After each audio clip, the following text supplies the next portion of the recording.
தம்பிமார்களே, இந்த உலகமெல்லாம் சென்று சுற்றி பார்க்க வேண்டும். முந்தி முதலாக காடு வனாந்திரமெல்லாம் சுற்றி வேட்டையாட வேண்டும். வேட்டையாடுவோம் வருவாய்,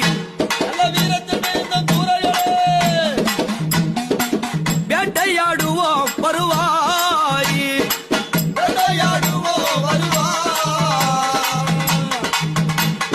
வீரத்தில் மிகுந்திட்ட சூரர்களே காட்டுக்குள்ளே புகுந்து வேட்டையாட வேண்டும். அப்படி என்று தன்னுடைய சேனை பரிவாரங்களோடு பல்லாளக்கண்டன், பூவாளக்கண்டன், பிரம்மக்கண்டன், இருளக்கண்டன், கோவலக்கண்டன் இவர்களெல்லாம் அந்த காடு வனாந்தருக்குள்ளே வருகின்றார். வரக்கூடிய வேளையிலே பார்த்தார் யார்? திருலோக செஞ்சாரி. கலகம் கலகம் கலகம் என்றுமே நாரதனோ நாரதனோ